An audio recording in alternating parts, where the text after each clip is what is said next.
Julia Roberts. The smile that lit up the world, the woman every generation fell in love with. But behind the laughter, behind the red dresses and golden awards, was a girl silenced by grief. Mocked for her face, betrayed by love, and forced to become her own hero. This isn't the story of fame. It's the story of survival.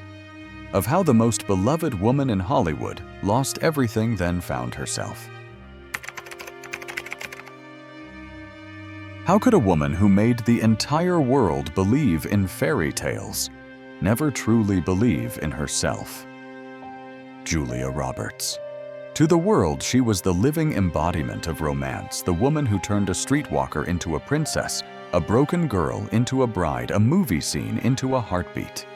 Her smile lit up theaters across the globe. Her laugh made us believe that love could fix even the most shattered pieces.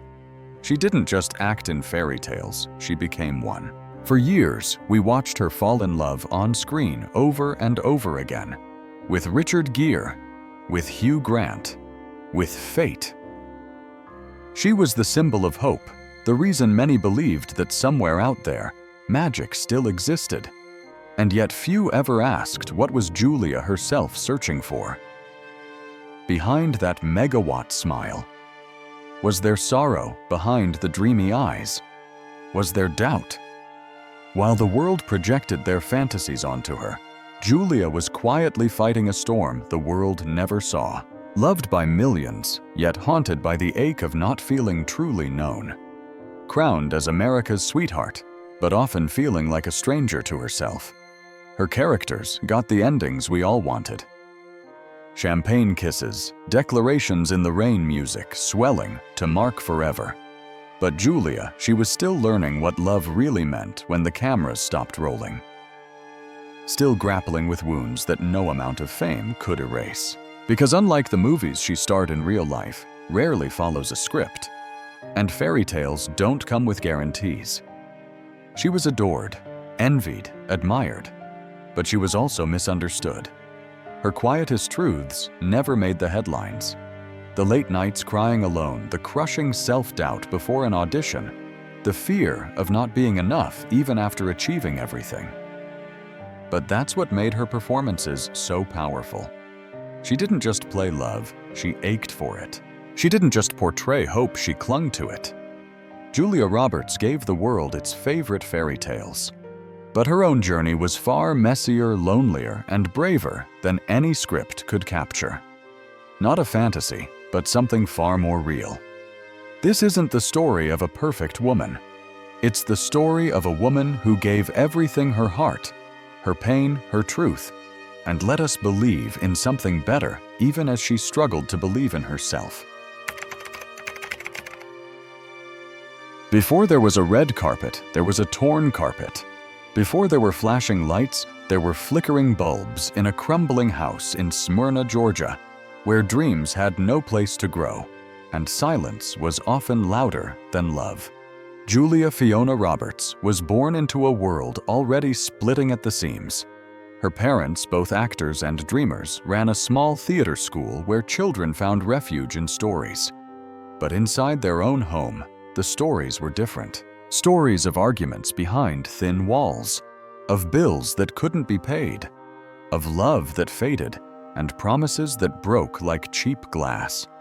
She was just 4 years old when her father left.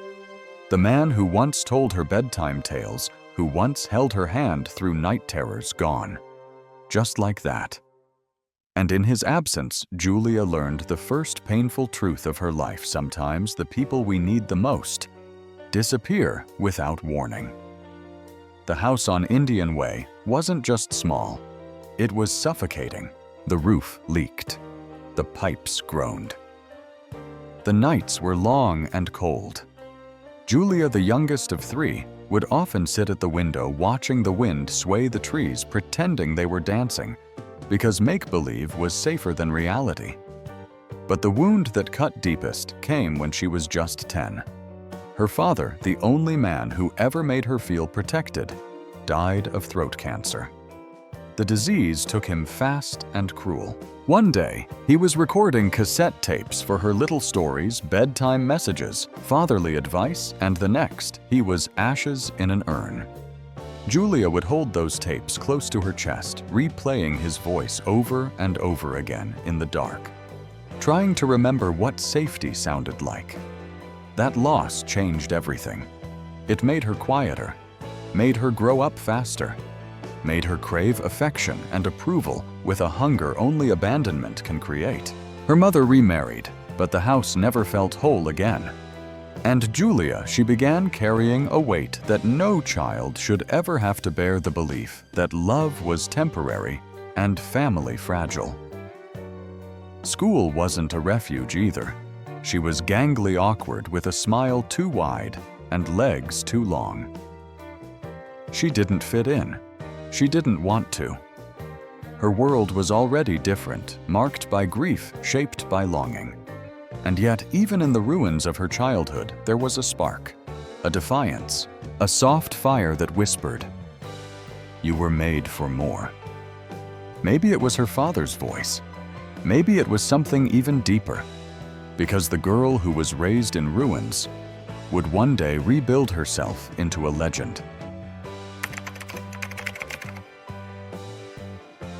Before it became a trademark, before it adorned billboards, melted hearts, and sold out cinemas, Julia Roberts' smile was a source of pain. Long before Hollywood called it magnetic, kids in school had another word for it: fangy. Too big, too weird, too much. They teased her mercilessly. Horse teeth, they'd snicker. She'd hear it in the hallways, feel it behind the giggles, see it in the way boys looked past her like she wasn't even there. For a young girl already wounded by the loss of her father, it was one more reminder. You don't belong. She learned early how to hide it, smiling with her lips closed, speaking softly, lowering her gaze when she laughed. Because in those formative years, survival wasn't about standing out. It was about not giving anyone another reason to point. And yet, that same smile, so often mocked, so often muted, held something unbreakable, a flicker of rebellion, a refusal to vanish. It was her quiet weapon even before she knew how to wield it. In drama class, she began to let it show, just a little. She found that when she acted, when she became someone else, the shame disappeared. Suddenly, her mouth wasn't too big. It was expressive. Her laugh wasn't awkward. It was infectious. The things that made her feel like a freak in school became the very qualities that made her unforgettable on stage. But the scars of ridicule run deep. Even as she grew older, even as she landed roles and praise, Julia carried the echoes of that mockery. Every photo shoot, every red carpet, every close-up felt like a test. Would they see the beauty now? Or still the girl with the horse teeth? She once confessed that it took years, decades, even before she could truly believe she was beautiful. Not just movie star beautiful, but humanly deeply beautiful. The kind that radiates from within, not because someone else says so, but because you finally start to believe it yourself. In a world obsessed with perfection, her smile became a revolution. It didn't conform, it conquered. It didn't hide, it lit up screens, changed perceptions, and reminded us all that uniqueness is its own kind of power. Julia Roberts took the very thing they used to shame her and turned it into a global symbol of joy. And that is the quiet revenge of every child who's ever been told they were too much, too loud, too tall, too weird, too different. She proved that sometimes the features we hide in shame become the very things that save us. There's something merciless about New York City in the winter. The wind cuts sharper. The loneliness feels louder. And for a young Julia Roberts newly arrived from Georgia, it was a baptism by ice. No one knew her name. No one cared. The buildings rose like giants around her, indifferent and cold as she stumbled through 1,000 small humiliations on her way to survival. She came with nothing but a dream. No fame, no family, no fallback plan. Just a wide-eyed girl chasing something she couldn't fully explain, only feel. And what she felt most often was hunger. There were days she lived on ramen noodles and tap water, nights when she walked the streets long after midnight, not for inspiration, but because the apartment she shared with strangers felt too cramped to breathe. There were auditions where she was told she was too tall, too wide-mouthed, too Southern. She smiled politely, thanked them, then cried in stairwells where no one could see her. And the cold. It wasn't just in the air. It crept into her bones, into her spirit. She wrapped herself in second-hand coats that never quite fit boots with cracked soles, fingers red from gripping subway rails, and hope in equal measure. But she had one treasure, a gold wristwatch that belonged to her late father, the man whose voice once filled her cassette tapes with bedtime stories and I love yous from beyond the grave. When she missed him most, she would press the cold metal of that watch against her cheek, as if it could warm her from the inside out. Then came the day when rent was due and her cupboards were bare. No phone calls, no callbacks, nothing left to sell, except that watch. She stared at it for hours, turning it over in her hand, listening for something. A sign, a whisper, but all she heard was her own voice, barely audible. Try again. So she did what only the desperate and the brave can do. She let it go. Pawned the last piece of her father's memory for a few days more in the city that didn't want her. She walked out of the shop with an empty wrist and a stomach still aching. But she didn't cry. Because even in that loss, she felt closer to him. She wasn't giving up. She was fighting to become someone he could be proud of. Years later, when her name filled marquees and her smile stopped hearts, Julia would walk into a vintage shop and quietly buy back a gold watch nearly identical to the one she sold. Not because she needed it, but because she remembered. She remembered who she was before the dresses and diamonds, before the scripts and spotlights. She remembered the girl who gave everything she had for a second chance. New York never made it easy, but it made her fierce. She didn't rise because the world opened its arms. She rose because she refused to kneel. The streets were cold. Her stomach was empty, but inside her burned a fire that nothing could put out. And in that fire, a star was quietly being born. Sometimes the storm doesn't break you, it reveals you. For Julia Roberts, the storm had been raging for years. The poverty, the rejections, the loneliness of chasing something no one else could see. But in the eye of that chaos, something began to shift. Slowly, quietly, like a match in the dark catching fire. It started with small parts, blink and you'll miss it roles in television and B-movies. She didn't complain. She watched. She listened. She learned. Every no-name character, every walk-on line was another brick in the foundation she was building beneath the surface. Then came Mystic Pizza. It wasn't a blockbuster. It wasn't even expected to make waves. But there she was, playing Daisy, the sharp-tongued waitress with wild curls and a spirit too big for the small Connecticut town she served. Julia didn't just perform, she shone. Something in her delivery, unguarded electric, made people stop. Critics noticed. So did casting directors. But it wasn't until Steel Magnolias that the world saw what she was really made of. The role of Shelby wasn't easy. A young woman battling illness, love, and the fragility of life, all wrapped inside a Southern smile. Julia stepped into that role with everything she had. The pain, the joy, the shadows of her own losses. She bled honesty into every scene. And the result? A Golden Globe win, an Oscar nomination, and a new truth etched into Hollywood. Julia Roberts wasn't just the girl next door. She was a force. Then came the explosion. Pretty Woman. She almost didn't get the role. She wasn't the obvious choice. Too unknown. Too risky. But the director Gary Marshall saw something in her, the same thing that audiences were about to fall in love with. And once the cameras rolled, there was no going back. Vivian Ward, her character, was supposed to be the kind of woman society looked away from. But Julia made her unforgettable. She gave her dignity, humor, depth. She wasn't just pretty, she was real, raw, glorious in her contradictions. And that laugh, that unfiltered full-body throw-your-head-back laugh, became legend. Pretty Woman didn't just make Julia famous, it made her iconic. Practically overnight, she became the highest-paid actress in Hollywood. America's sweetheart, the girl with the million-dollar smile. But it wasn't just the roles, it was her.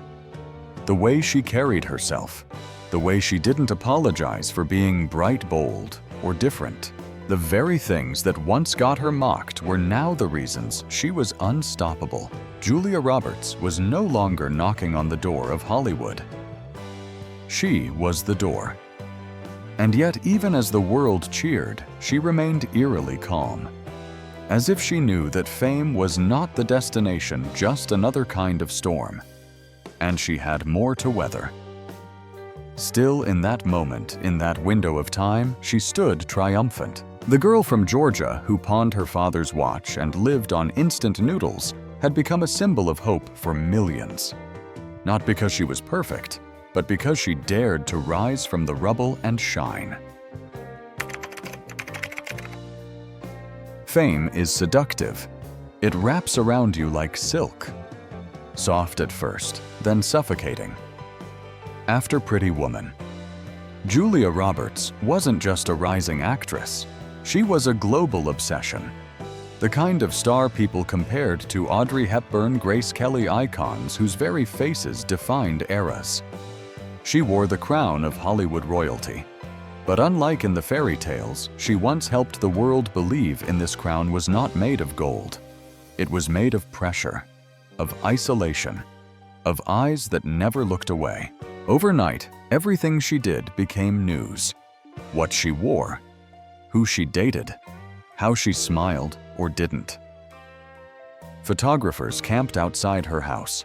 Reporters dissected her every move, her every silence. She wasn't a woman anymore. She was a headline. And beneath all that glittering attention, she felt more alone than ever. She had everything: money, fame, power. But what she longed for most was something simpler: connection, belonging. To be loved not for her fame, but in spite of it. But as her star rose, the people around her began to change. Some wanted pieces of her. Others wanted to own her entirely. And in the chaos of red carpets and studio contracts, Julia began to feel like a product, polished, packaged, consumed. There's a photo of her at an awards show, stunning in a designer gown, diamonds around her neck, cameras flashing. But if you look closely, her eyes aren't celebrating. They're searching for what may be peace, maybe escape, maybe just one moment where she didn't have to perform. In an interview years later, she said, "I was loved by all, but belonged to no one." It was a devastating truth. The world adored the idea of Julia Roberts, but few cared to know the woman beneath the smile.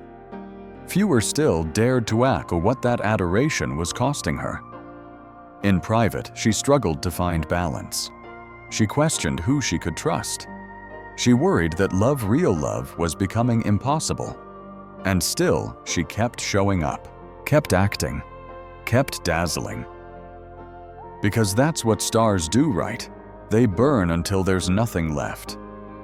But Julia wasn't ready to burn out. Not yet. Not ever. So little by little, she began to pull back. She guarded her heart, chose her projects, carefully disappeared between films. It wasn't retreat. It was survival. Because the crown may have cut deep, but she was learning how to bleed with grace. She didn't want to be everyone's sweetheart anymore. She wanted to be her own. It was supposed to be the wedding of the decade. The world waited with bated breath.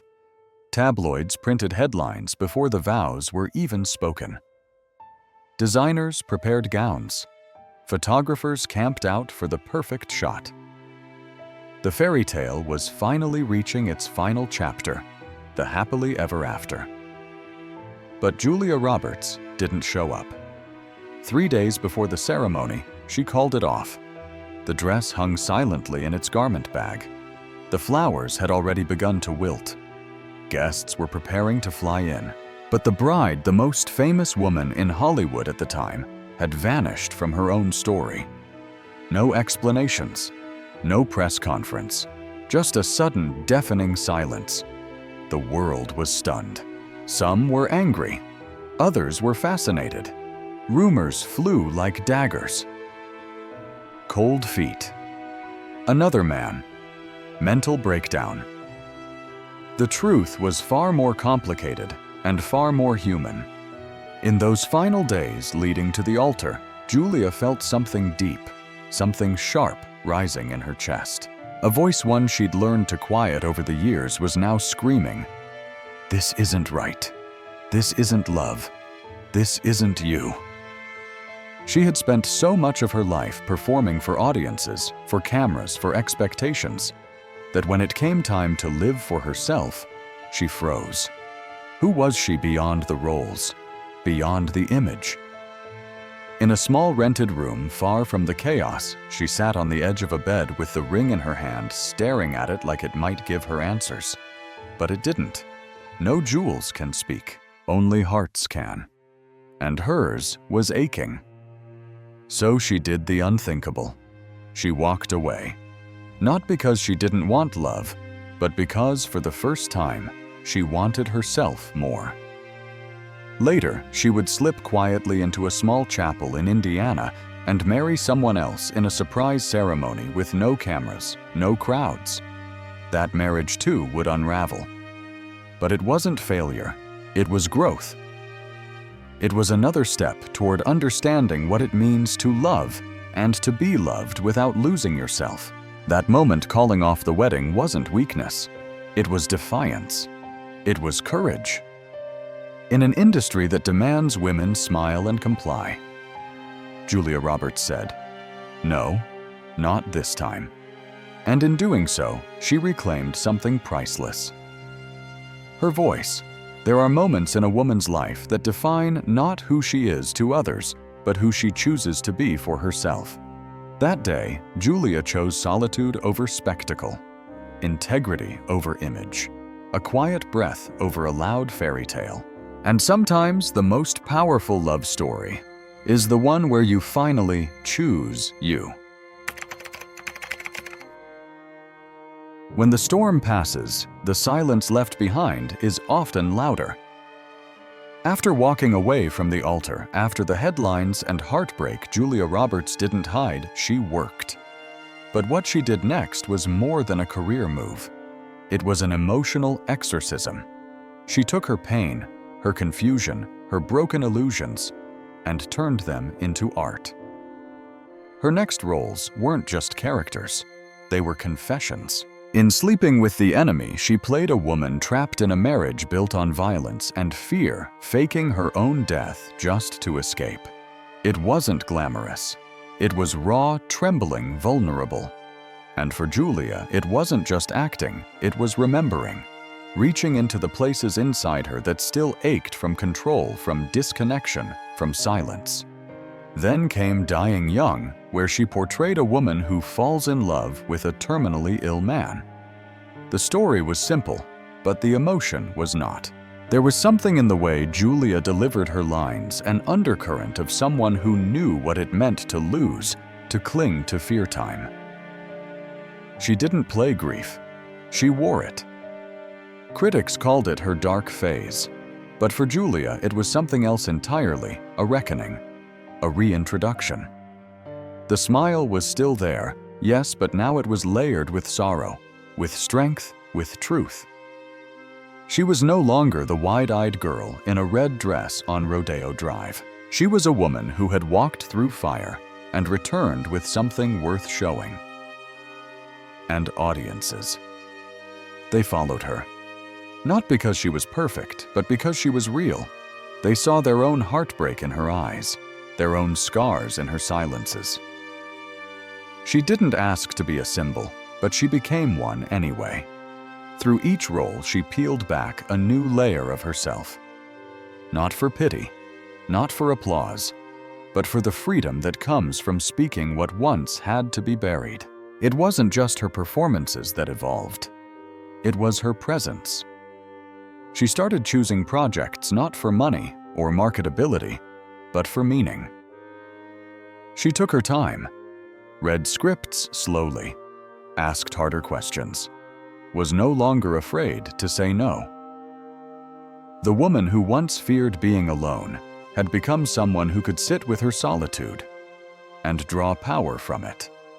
And so her characters became mirrors not of who she was, but of who she was becoming. Stronger, softer, sharper. She had turned her pain into a palette, her grief into gravity, her scars into scripts. Because sometimes the most powerful thing an artist can do is stand in front of the world not as a fantasy, but as a truth that's still healing. And Julia Roberts did just that. Not all storms are loud. Some arrive in whispers. After the chaos of runaway weddings and media frenzies, Julia Roberts did something no one expected. She married quietly. No fanfare. No spectacle. Just a soft yes to a man who at first glance seemed to offer shelter from the world she had grown weary of. His name was Lyle Lovett, a country singer. Brilliant, quirky, unassuming. He didn't chase headlines. He didn't sparkle on red carpets. And maybe for Julia, that was the point.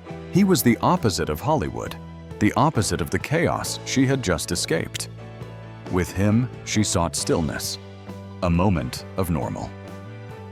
They wed in 1993 in a surprise ceremony that caught everyone off guard, including the press. There were no interviews, no rehearsed smiles, only two people trying to create something real in a world that often felt staged. But love, as Julia had learned, doesn't always bloom just because the world stops watching. Their marriage wasn't built on scandals or fights. It wasn't destroyed by betrayal.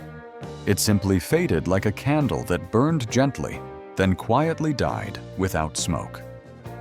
The schedules clashed. The lives diverged. The connection so sincere in the beginning lost its rhythm. And when it ended, it didn't make headlines the way her runaway bride moment had. There were no angry statements, no dramatic tell-alls. Just a statement to the world they have separated. No bitterness, no fire, just the ache of something that never quite became what it hoped to be. It's easy to romanticize love when you're young.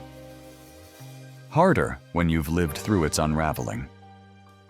For Julia, this wasn't a scandal, it was a mirror. A quiet realization that sometimes even love with the best intentions can become a shadow. That sanctuary isn't found in another person, no matter how kind or talented or gentle. It has to be built inside yourself first. She once said in an interview, "There's a difference between being alone and being lonely. I've learned to love one and live with the other." That marriage wasn't a mistake. It was a moment, a pause between chapters. A time when she tried to be still to settle, to create a home. And when it didn't last, she didn't crumble. She accepted it with the kind of grace only those who've lost before can muster. Because not every love has to be a forever. Some loves come to teach you how to walk away gently, to end something not in anger, but in understanding. To see the beauty in a goodbye that doesn't shatter, but freeze. And in that quiet ending, Julia Roberts didn't lose herself. She reclaimed herself one soft goodbye at a time. By the time Julia Roberts met Daniel Moder, she had lived lifetimes in the public eye. She had run from weddings, cried behind designer gowns, loved loudly, and lost quietly. She had been the girl everyone wanted, and the woman no one truly understood. And then came a man who didn't care about any of that. He wasn't a director-producer or leading man. He was a cinematographer, one of those people behind the camera, not in front of it. While the world chased her for autographs and answers, Daniel saw something else entirely. The person, not the star. They met on the set of The Mexican in 2000. Julia was already a global icon. Daniel was quiet, focused, grounded. There were no grand declarations, no tabloids buzzing. Just two people finding common ground between takes in small conversations, in glances that lingered longer than scripts required. What made him different was simple. He didn't ask her to be Julia Roberts. He asked how she was sleeping, what she was reading, whether she liked the light in the shot. He treated her not like a trophy, but like a human. And in that simplicity, Julia found something rare: peace. Their relationship wasn't perfect. It began under the scrutiny of complicated timelines and public speculation. But Julia didn't defend it to the world. She protected it. Because for the first time, she had something worth protecting. In 2002, they married in a modest ceremony in Taos, New Mexico. No paparazzi, no press release, just family, close friends, and the mountains quietly watching over them. Julia wore a simple pink dress. Daniel wore love on his face. And in that moment, no one needed scripts or cameras. Life finally was unscripted.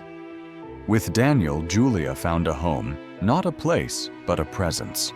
Someone who didn't flinch when the spotlight turned off, who held her in silence, who stood beside her when she was just a mother in pajamas, not a movie star in couture. They built a life far from the noise, raising 3 children, growing tomatoes, laughing in kitchens. He didn't worship her. He understood her. And sometimes that's the more radical kind of love. In interviews, Julia rarely gushes, but when she speaks of Daniel, her tone softens, her words slow. "He's my person," she says simply, because after everything, the fame, the heartbreaks, the fairy tales gone wrong, what she longed for was never a knight or a castle. It was someone who saw her not as a role to be played, but a soul to be cherished. And in Daniel Moder, she was finally seen.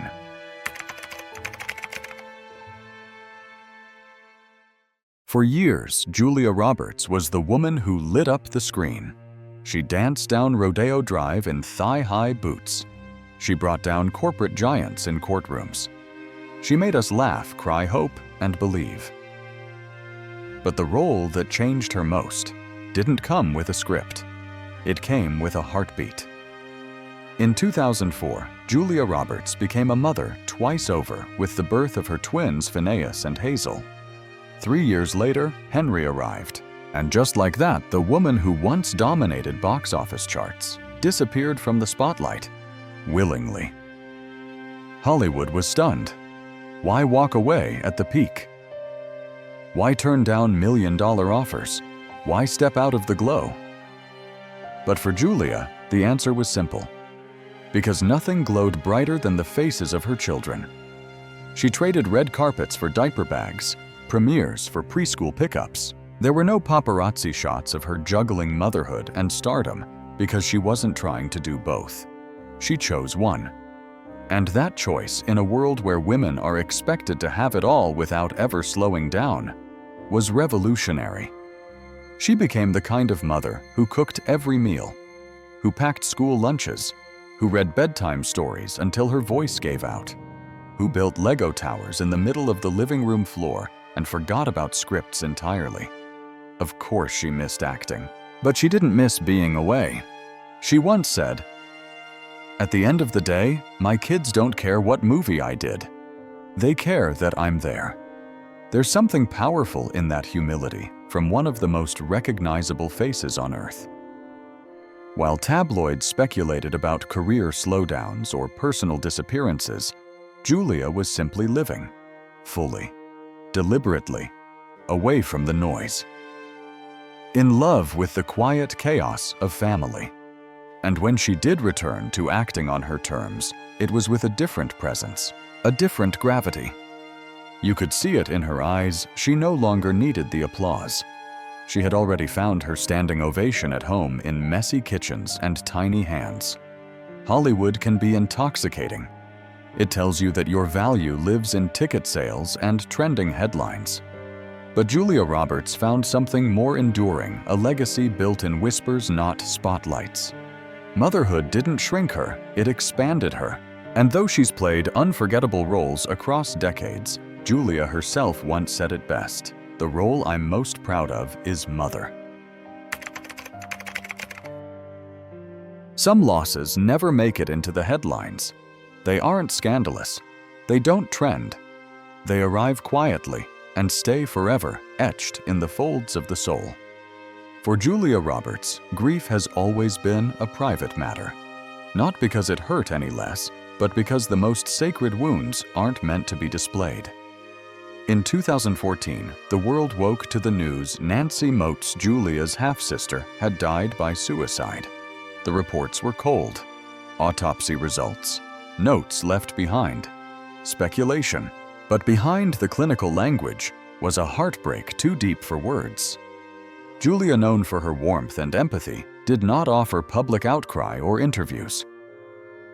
She withdrew, quietly, respectfully, as if the weight of this loss was too intimate to share with anyone but God.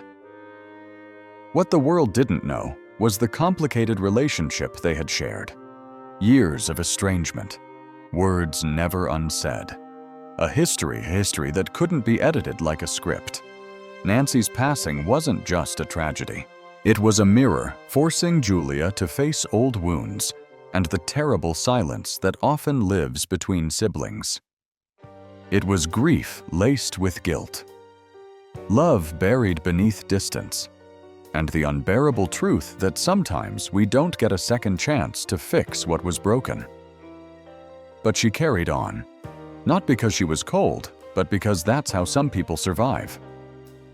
Years later, she would slowly, quietly mend another fractured bond with her older brother, Eric Roberts. Once close, then distant, then almost strangers, the two had gone years without speaking. Fame had complicated things. Misunderstandings widened the gap. But time softened something in them both. There was no big reunion for cameras, no magazine cover, just a quiet hug behind closed doors, a soft acknowledgement. We're still family. For Julia, these moments of quiet grief, whether from death or distance, shaped her more than any movie ever could. She also mourned in silence for others, her beloved dog of 17 years. Mentors lost. Friends taken too soon. People who held her story in pieces and vanished before she could say thank you or goodbye. She never weaponized these losses for attention. She never cried on talk shows. She grieved the way real people do, in kitchens, in blomstersteds, in cars, parked outside therapy offices. Because not all pain needs a platform. Some grief becomes a sacred hymn we hum to ourselves in the dark, hoping no one hears, but desperately needing someone to understand. And though Julia Roberts will always be remembered for her luminous smile, those who truly see her know that behind it lives a woman who has learned to carry sorrow with dignity. Her joy is real, but so is her loss. And it's the quiet ache beneath both that makes her so unforgettable. Some people change the world by shouting. Others do it by simply refusing to be anything but themselves. Julia Roberts never led marches. She didn't make impassioned speeches about inequality. She didn't brand herself as an activist or a trailblazer. And yet, with every quiet decision she made, she moved mountains. In 2000, she became the first woman in Hollywood to be paid $20 million for a single role. Erin Brockovich wasn't just a film. It was a statement. A woman leading a movie. A woman carrying the entire narrative. A woman being enough. And not a fantasy woman either. Not a princess. Not a love interest. But a single mom with a foul mouth push-up bras and an unstoppable will. Julia stepped into that role with fire. She made you root for the messy woman, the angry one, the complicated one. She won the Oscar, but more than that, she shattered a ceiling. Without raising her voice, Julia Roberts changed what was possible for women in film. She showed studios that female-led stories weren't a risk, they were gold. She proved that you didn't have to sacrifice femininity to demand respect. That you could be warm and fierce, kind and commanding. You could wear heels and still walk all over expectations. And she did it all without turning herself into a brand. While others curated their personas, Julia retreated. She didn't tweet her every thought. She didn't chase the spotlight. She let her work speak, and it spoke volumes. Behind the scenes, her influence rippled quietly. She backed scripts written by women. She supported directors who had something to say. She took pay cuts to ensure other actors were fairly compensated. And she never let fame pull her into roles that didn't resonate with her soul. In a town where reinvention is currency, Julia simply remained. True. Grounded. Relatable. She wasn't the loudest, but she was often the first. The first to walk away from a contract that didn't feel right. The first to say no to a project because her heart wasn't in it. The first to show that a woman could have power and privacy, success and softness. Hollywood noticed, even if they didn't always say it out loud. Because change isn't always a roar.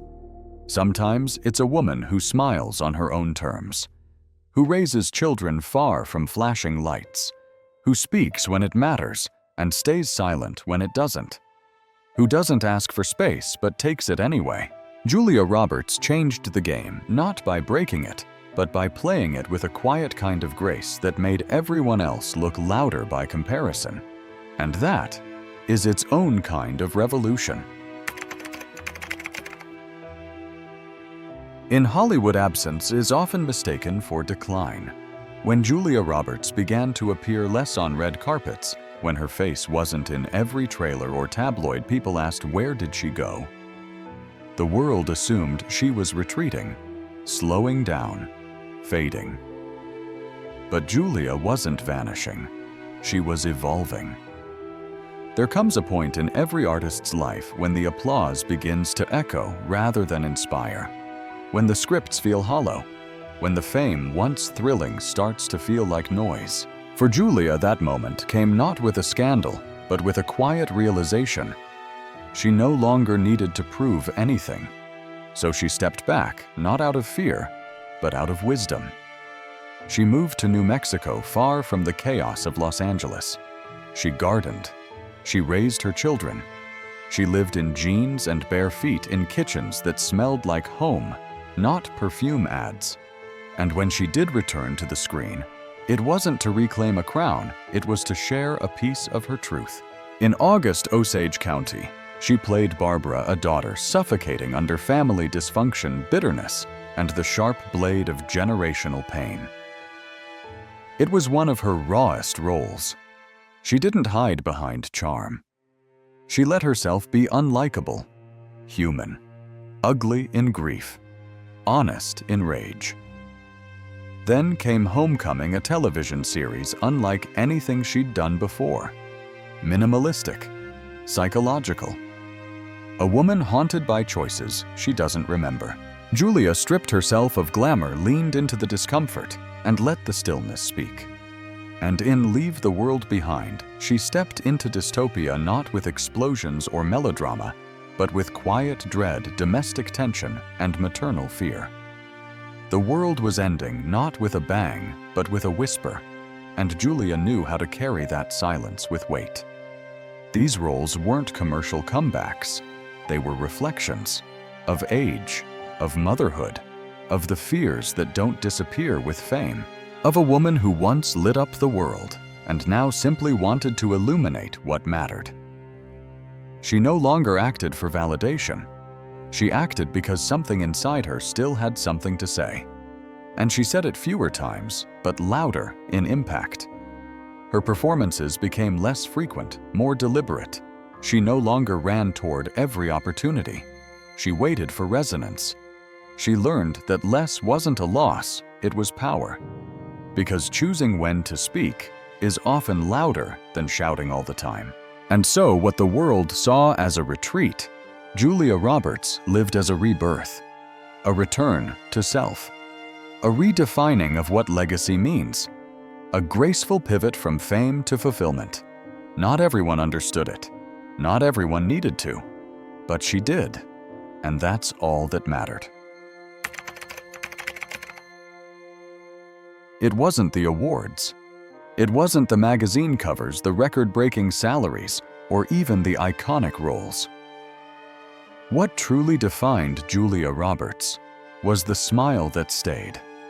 Not the one plastered on posters, not the one demanded by press junkets or captured at premieres, but the quiet one, the one she wears now, between sips of coffee in the back garden, barefoot in the morning light.